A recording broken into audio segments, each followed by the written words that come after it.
Hi എല്ലാവർക്കും നമസ്കാരം. ഇപ്പം ഞാൻ പറയാൻ പോകുന്നത് നമ്മുടെ ഒരു മിസ്റ്റർ സീല നമ്മുടെ മൗനരാഗത്തിൻ്റെ ഇന്നത്തെ ഒരു അടിപൊളി ഒരു എപ്പിസോഡാണ്. ഇന്നത്തെ എപ്പിസോഡിൻ്റെ തുടക്കത്തിൽ കാണിക്കുന്നത് മനോഹരനോടെ 8 നിറയിൽ പൂട്ടിക്കെട്ടി വെച്ചിരിക്കുകയാണ്. പോലീസ് സ്റ്റേഷൻ്റെ മുന്നിലെത്തിയ മനോഹറിൻ്റെ മുന്നിലേക്ക് കല്യാണിയും കിരണും എത്തിക്കഴിഞ്ഞപ്പോഴേക്കും മനോഹറിൻ്റെ സകല പിടിയും അവളെ ഇന്ന് പെറ്റു നിൽക്കുക തന്നെ ചെയ്യുകയാണ്. അപ്പം മനോഹരനോട് അവിടെ കല്യാണി ചോദിക്കുകയാണ്, നിനക്ക് ഞങ്ങളെ മനസ്സിലായോടാ എന്ന് ചോദിക്കുന്നു. അപ്പം മനോഹർ ഒന്നും മിണ്ടാതെ തലയും കുനിച്ച് നിൽക്കുകയാണ്. അപ്പം നിനക്ക് മനസ്സിലായി അല്ലേ? ഈ നിൽക്കുന്നത് ആരാണ് മറിയേ? ഇതെൻ്റെ ഭർത്താവ്, എൻ്റെ കഴുത്തിൽ താലി കെട്ടിയ ഒരേ ഒരു ഭർത്താവ് എന്ന് പറയുമ്പോൾ നേരാണോടാ? അതെ എന്ന് പറയുന്നു. നേരല്ലേ? നിനക്കപ്പം എത്ര ഭാര്യമാരുണ്ടായിരുന്നടാ എന്ന് ചോദിക്കുന്നു. എനിക്ക് എനിക്ക് ഒന്ന് എത്രേ കേട്ടില്ല. അല്ല, അത് നീ കൂടുതൽ പറഞ്ഞു ബുദ്ധിമുട്ടുണ്ടാ. നിനക്ക് എത്ര ഭാര്യമാരുണ്ടായിരുന്നു എന്നുള്ള കാര്യം നിനക്ക് പോലും അറിയാനായിട്ടുള്ള വഴിയില്ല. അതുകൊണ്ട് നീ കള്ളങ്ങളൊന്നും പറഞ്ഞു കൂട്ടാനായിട്ട് നോക്കണ്ട. നിന്റെ വിധി അന്ന് ഞങ്ങൾ കുറിച്ചു വെച്ചതാണ്. നീ ഇനി മറ്റൊരു പെൺകുട്ടിയുടെ ജീവിതത്തിലേക്ക് ഇറങ്ങി കളിച്ചു കഴിഞ്ഞാൽ നിന്നെപ്പോലെയുള്ളവന്മാരൊക്കെ ഇനി അനുഭവിക്കാൻ പോകുന്നതേ ഉള്ളൂവെന്ന് അന്ന് ഞങ്ങൾ പറഞ്ഞിരുന്നു. അതുപോലെ തന്നെ നീ അന്ന് ഞങ്ങളുടെ അടുത്ത് ഇനി മേലിൽ ഒരു പെണ്ണിൻ്റെയും ജീവിതത്തിലേക്ക് പോകില്ല എന്ന് പറയുകയും ചെയ്തു. പക്ഷേ നിന്നെപ്പോലൊരുത്തൻ അങ്ങനെ പോകാതിരിക്കത്തില്ല എന്ന് ഞങ്ങൾക്ക് നന്നായിട്ട് തന്നെ അറിയായിരുന്നു. പക്ഷെ മറിയയുടെ ജീവിതത്തിലേക്ക് നീ ചെന്നെത്തുമെന്നുള്ളത് ഞങ്ങൾ പ്രതീക്ഷിച്ചില്ല എന്ന് കിരൺ പറയുന്നു. മറിയെന്ന് ഞങ്ങളുടെ കമ്പനിയിൽ വന്നിട്ട് പോകുമ്പോൾ ഞങ്ങളുടെ അടുത്ത് സകല കോൺഫിഡൻസോടും കൂടിയേ വന്നിട്ട് പോയത്. അത് കഴിഞ്ഞിട്ട് മറിയ ഞങ്ങളുടെ അടുത്ത് വരുന്നില്ല എന്നും പറഞ്ഞ് ഒഴിവാകുന്ന രീതി കണ്ടപ്പോഴേ എനിക്ക് സംശയം തോന്നി. അതിന് പിന്നിൽ എന്തോ ഉണ്ടായിട്ടുണ്ടെന്ന്. പക്ഷെ നീയാണെന്ന് ഞങ്ങൾ ചിന്തിച്ചില്ല. പക്ഷെ അവിടുന്ന് പിന്നീട് മറിയെ കാണാനായിട്ടുണ്ടായ കാര്യം അത് നിന്നിൽ കൂടി തന്നെ ഞങ്ങൾ മറിയയുടെ അടുത്തെത്തി. സത്യങ്ങളെല്ലാം മറിയ അറിഞ്ഞു കഴിഞ്ഞപ്പോൾ നിന്നെ അവിശ്വസിക്കാനായിട്ട് നേരം മറിയയ്ക്ക് പറ്റിയില്ല. കാരണം അത്രയേറെ നീ പറഞ്ഞു പിടിപ്പിച്ചിരിക്കുന്ന കള്ളങ്ങൾ മറിയേറെ വിശ്വസനീയമായിരുന്നുവെന്ന്. അല്ലേ മറിയെ നിശ്ചയിക്കും. പിന്നെ അല്ലാതെയാണോ? അത്രയേറെ സ്നേഹമല്ലേ ഇവൻ തരുന്നത്, അത്രയേറെ കെയറിങ്.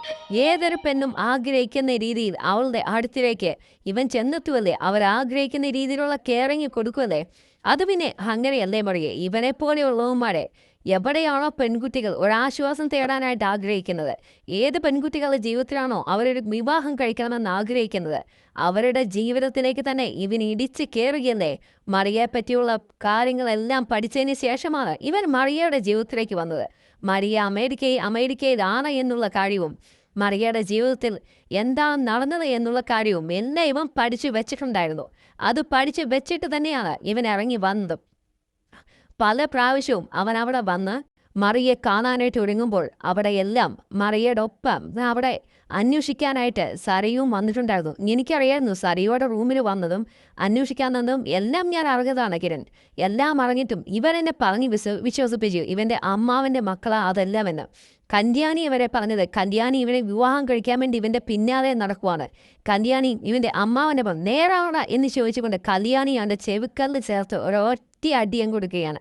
അടി കൊണ്ട് അവൻ ഇങ്ങനെ പൊത്തിപ്പിടിച്ച് നിൽക്കുമ്പോൾ നിനക്ക് കഴിഞ്ഞിട്ടില്ല, നിനക്കുള്ളത് എന്തായാലും ഇന്നത്തോടുകൂടി അവസാനിപ്പിച്ച് തരികയാണ്. അതുകൊണ്ട് നീ എങ്ങോട്ടും രക്ഷപ്പെടാനായിട്ട് നോക്കണ്ട എന്ന് തന്നെ പറയുമ്പോഴേക്കും ഐയും ബാക്കിയുള്ളവരെല്ലാവരും തന്നെ പുറത്തേക്ക് ഇറങ്ങി വരികയും ചെയ്യാണ്. അവൻ എന്ത് ചെയ്യണമെന്ന് അറിയത്തില്ലാത്ത അവസ്ഥയിൽ ഓടാൻ പറ്റുമോ? ഓടിയാൽ ഓടിച്ചിട്ടിരിക്കും. ഓടാവുന്ന ഒരു കണ്ടീഷനും അല്ല ഇപ്പം അവൻ്റെ ശരീരം. അതുകൊണ്ട് തന്നെ നിനക്കെന്താ എങ്ങോട്ടെങ്കിലും ഓടാൻ തോന്നുന്നുണ്ടോ? നീ ഇപ്പോൾ ഓടിയാലും രക്ഷപ്പെടാനായിട്ട് പോകുന്നില്ല. കാരണം നീ വന്നെത്തിയിരിക്കുന്ന സ്ഥലം അവിടെയാണ്. ഇനി ഇവിടെ നിന്ന് നിനക്കൊരു മോചനം അതില്ല. നീ ഇനി അമേരിക്കയ്ക്കല്ല പോകുന്നത്, സെൻട്രൽ ജയിലിലേക്കാണ് പോകുന്നത്. എവിടെ നിന്നെക്കാത്ത് 2-3 പേരുണ്ട്. എന്തായാലും സരയുവിൻ്റെ അച്ഛനവിടെ ഉണ്ടാ, നിനക്ക് വേണ്ടി കാത്തിരിപ്പുണ്ടാവും. അങ്ങേരെ ചെയ്തു കൂട്ടിയ പാവങ്ങളുടെ ഫലമായിട്ടെല്ലാം അങ്ങേർക്ക് വന്നെത്തിയ ഏറ്റവും വലിയ ശിക്ഷ എന്ന് പറയുന്നത് നീയാണ്. നിന്നെ കയ്യിൽ കെട്ടിക്കഴിഞ്ഞാൽ അയാൾ വെറുതെ വിടുമെന്ന് തോന്നുന്നില്ല. പക്ഷെ അയാളുടെ കൂടെ തന്നെ ഇപ്പം വേറെയും 2 ക്രിമിനലുകളുണ്ടല്ലോ. അവന്മാരും കൂടെ ചേർന്ന് കഴിഞ്ഞാൽ ഏകദേശം നിന്റെ കാര്യത്തിൽ ഒരു തീരുമാനമായി കഴിഞ്ഞു. എന്തായാലും ഇനി നീ മറ്റൊരു പെൺകുട്ടിയുടെ ജീവിതം അത് നശിപ്പിക്കാനായിട്ട് നീ തീരുമാനിക്കുകയേ വേണ്ട. കാരണം അതിനി നിന്റെ ജീവിതത്തിൽ നടക്കാൻ പോകുന്നില്ലാത്ത കാര്യമാണ്. ഇനി ഇവിടെ വെച്ച് നീ ഇവിടെ ക്ലോസ് ആയി എന്ന് തന്നെ പറയണം. ഇപ്പം മറിയ പറയോ, ഇങ്ങനെയുള്ളവന്മാരൊക്കെ ഉണ്ട് കിരൺ. ഇപ്പോഴാണ് ഇതൊക്കെ വിശ്വാസമായത്. ജീവിതത്തിൽ പലതും അനുഭവമായിട്ട് വരുമ്പോഴാണല്ലോ പലപ്പോഴും ഓരോന്ന് വിശ്വാസമാകുന്നത്. അതേ മറിയേ, ഞങ്ങളൊന്നും വിശ്വസിച്ചിട്ടില്ല. ഇവനെപ്പറ്റിയുള്ള കഥകൾ കേട്ട് കഴിഞ്ഞപ്പോൾ ഞങ്ങൾക്ക് തന്നെ ഒരു ഞെട്ടലായിരുന്നു. എത്രയോ പെൺകുട്ടികളുടെ ജീവിതം എന്തായാലും എല്ലാവരും വരും ഇവനെതിരെ സാക്ഷി പറയാനായിട്ട്. മറിഞ്ഞ് ഇവനെതിരെ സാക്ഷി പറഞ്ഞിട്ടല്ലേ പോവുള്ളൂ. തീർച്ചയായിട്ടും എനിക്ക് 3-4 ദിവസം കഴിഞ്ഞിട്ട് അമേരിക്കയിൽ പോയാൽ മതി. അതിനു മുമ്പ് ഇവനെതിരെ സാക്ഷി പറഞ്ഞിട്ട് ഞാൻ പോകുള്ളൂ. അപ്പോൾ SI ഇങ്ങോട്ട് വരികയാണ്. നീ ചെയ്തു കൂട്ടിയെന്നുള്ളതിനെല്ലാം നിന്നെ കൊണ്ട് ഞങ്ങൾ അനുഭവിപ്പിച്ചിട്ടേ നിന്നെ കോടതിയിലേക്ക് ഞങ്ങൾ വിടത്തുള്ളൂ. അതിനുള്ളത് നീ അർഹതപ്പെടുന്നുണ്ടാ. അതിനുള്ളത് നീ വാങ്ങാനായിട്ട് തയ്യാറായിരുന്നോ? നിനക്കുള്ളതും കൊണ്ട് എന്തായാലും ഞങ്ങളിവിടെ അകത്ത് വെയിറ്റ് ചെയ്യുന്നുണ്ട് എന്ന് പറയുന്നു. പിന്നെ നിനക്ക് ഞങ്ങളായിട്ട് തരേണ്ട കാര്യങ്ങളൊന്നുമില്ല. നീ ചെയ്തു കൂട്ടിയേക്കുന്ന സകല പാവങ്ങൾക്കുമുള്ള ശിക്ഷ അത് നീയായിട്ട് തന്നെ ഒരുക്കി വെച്ചിട്ടുണ്ടല്ലോ. പല പെൺകുട്ടികളുടെ രൂപത്തിലും നീയായിട്ട് ചതിക്കപ്പെട്ട എല്ലാ പെൺകുട്ടികളെയും ഞങ്ങൾ ഈ വിവരം അറിയിക്കുന്നുണ്ട്. നിന്നെ പോലെ ഒരുത്തൻ ഇവിടെ വന്നിറങ്ങുമ്പോൾ താരപ്പൊടിയുമായിട്ട് വേണ്ടേ സ്വീകരിക്കാൻ. അപ്പം താരപ്പൊടിക്ക് പെൺകുട്ടികൾ ഒത്തിരി വേണം. അതുകൊണ്ട് നീ വിവാഹം കഴിച്ച പെൺകുട്ടികളുടെ ഒരു ലിസ്റ്റ് എടുത്തു കഴിഞ്ഞാൽ അങ്ങ് നിരനിരയായിട്ട് ബാക്കിലേക്ക് നിൽക്കാൻ കുറേ പേരുണ്ടാ. അവർ മാത്രം മതി നിനക്ക് താലപ്പൊടിയും വേണ്ടി ഇവിടെ നിൽക്കാൻ, നിന്റെ കാലനായിട്ട് മാറാനായിട്ട്. അവരെല്ലാം കൂടി നിന്നെ അങ്ങ് തല്ലിക്കൊന്നാലും ഒരു കോടതിയും അവരെ ആരെയും ഒന്നും ചെയ്യാനായിട്ട് പോകുന്നില്ല. കാരണം എത്ര പെൺകുട്ടികളുടെ ജീവിതമാണ് നീ നശിപ്പിച്ചേ. നിന്നെ പോലെയൊരുത്തനെ വലിയ ക്രിമിനൽ ലിസ്റ്റിൽ തന്നെയാണ് ഉൾപ്പെടുത്താനായിട്ട് പോവുകയും ചെയ്യുന്നത്. ഇനി നീ പുറം ലോകം കാണില്ല. നീ ചെയ്ത തെറ്റുകൾക്കെല്ലാം കൂടെ കൂട്ടി ശിക്ഷ കൂട്ടിക്കഴിഞ്ഞു കഴിഞ്ഞാൽ ഒരായുസ് നിനക്ക് മുഴുവൻ ഇരുന്ന് അനുഭവിക്കാനുള്ള എല്ലാം ഉണ്ടട എന്ന് തന്നെ പറയണം. ഇപ്പം കിരൺ പറയുന്നു, സാറേ ഇവരെ എന്തായാലും പുറത്തു വിടാൻ പാടില്ല. ഇവനെ പുറത്ത് വിട്ട് കഴിഞ്ഞാൽ പിന്നീട് ഞങ്ങൾ തന്നെയായിരിക്കും ഇവനെ കൈകാര്യം ചെയ്യുക. ഇവൻ്റെ ജീവിതം അവിടെ വെച്ച് തന്നെ ഞങ്ങൾ തീർക്കുമെന്ന്. അതിനുള്ള അവസ്ഥയൊന്നും വരുന്ന കിരണേ. ഇവൻ ജയിലിൽ നിന്ന് ഇനി പുറത്തിറങ്ങിയാലല്ലേ. ഇവൻ ഇനി ജയിലിൽ നിന്ന് പുറത്തിറങ്ങാനും പോകുന്നില്ല. ഇവൻ ഇനി മറ്റൊരു പെൺകുട്ടിയുടെ ജീവിതം നശിപ്പിക്കാനും പോകുന്നില്ല. ഇവന്റെ ജീവിതം അതങ്ങ് ജയിലിൽ കിടന്ന് തീരത്തേ ഉള്ളൂ എന്ന് പറയുന്നു. അങ്ങനെ അവിടെ അവൻ്റെ കോലവ് ചേർത്ത് കുത്തി ഇങ്ങ് പിടിക്കുക തന്നെ ചെയ്യാണ്. അന്നധികം പറയുന്നു, സാറേ എനിക്ക് വയ്യ സാറേ. നിനക്ക് വയ്യ അല്ലേ, നീ ഇങ്ങോട്ട് കയറി വാടാ എന്ന് തന്നെ പറഞ്ഞ് വലിച്ചഴച്ച് നേരെ അങ്ങ് കൊണ്ടുപോയി അവിടെ സെന്റിലേക്ക് കൊണ്ടുപോയി അങ്ങോട്ടിരുന്നു.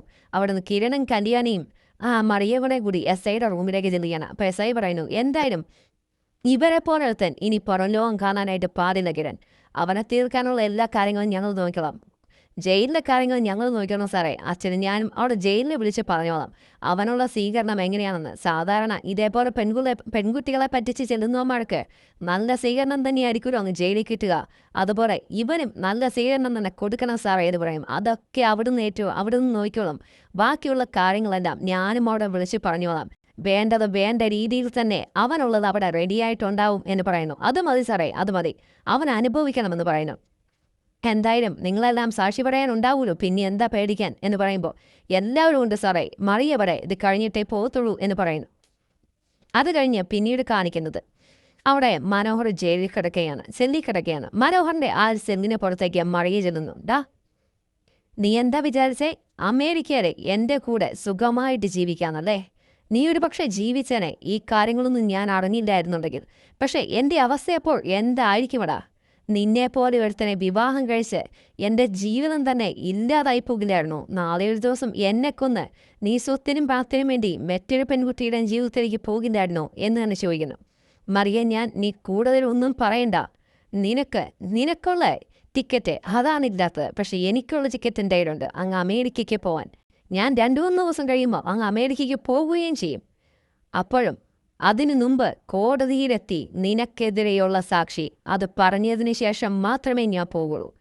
അത് കഴിഞ്ഞിട്ട് നീ ജയിലിലേക്ക് പോകുന്നത് എനിക്ക് കാണാം. എൻ്റെ മുന്നിൽ വെച്ച് നിന്നെ പോലീസുകാരെ തല്ലി ജയിലിലേക്ക് കൊണ്ടുപോകുന്നത് കാണണം. എനിക്കും നിനക്കെതിരെ ചെയ്യാൻ പറ്റുന്നത് എത്രമാത്രമാണോ അത്രയും ചെയ്യും. ഓരോ പെൺകുട്ടികളും കരഞ്ഞതിൻ്റെ ഫലം അത് നീ അനുഭവിക്കണം. ഓരോ നിമിഷവും ഇനി നീ ജീവിച്ചിരിക്കുമ്പോൾ ഓരോ പെൺകുട്ടികളുടെയും ജീവിതം നശിപ്പിച്ചത് എന്താണോ എന്നോർത്ത് നീ അവിടെ വിഷമിച്ച് നിന്റെ ജീവിതം ഒടുങ്ങിത്തീരണം. അതിനുവേണ്ടിയാണ് ഞാനും ഇനി കാത്തിരിക്കുന്നത് എന്ന് തന്നെ മറിയും പറയുകയാണ്. അങ്ങനെ മറിയും ഈ കാര്യങ്ങൾ പറഞ്ഞതിന് ശേഷം കിരണിൻ്റെയും കല്യാണിയുടെ അടുത്തേക്ക് ചെല്ലുന്നു. കാര്യങ്ങളൊക്കെ ഒന്ന് സംസാരിക്കുന്നു. നമ്മളെല്ലാം പറഞ്ഞ പോലെ തന്നെ കാര്യങ്ങളൊക്കെ നടന്നു എന്നൊക്കെ പറഞ്ഞുകൊണ്ട് ശരിക്കും ഇന്നത്തെ ഈ എപ്പിസോഡ് ഇവിടെ അവസാനിക്കുകയും ചെയ്യുന്നത്. അപ്പോൾ ഇന്നത്തെ എപ്പിസോഡ് എല്ലാവർക്കും ഇഷ്ടപ്പെട്ടു എന്ന് വിശ്വസിച്ചിട്ടുണ്ട്. ഇന്നത്തെ എപ്പിസോഡ് വൈൻഡ് അപ്പ് ചെയ്യണം. പിന്നെ ഇന്നത്തെ ഒറിജിനൽ എപ്പിസോഡ് എത്തിയിട്ടില്ല, പ്രമോ എപ്പിസോഡാണ് പറഞ്ഞത്. അപ്പോൾ ഒറിജിനൽ എപ്പിസോഡ് എത്തുമ്പോൾ എല്ലാവരും TV കണ്ടോളൂ. അതിമനോഹരമായിട്ട് തന്നെ ഇതൊരു വിഷ്വലൈസ്ഡ് ആയിട്ട് തന്നെ അടിപൊളിയായിട്ട് തന്നെ കാണാം. അപ്പോൾ എല്ലാവർക്കും നല്ലൊരു ദിവസം ആശംസിച്ചുകൊണ്ട് തന്നെ this is Sam signing out. Bye bye, Tata.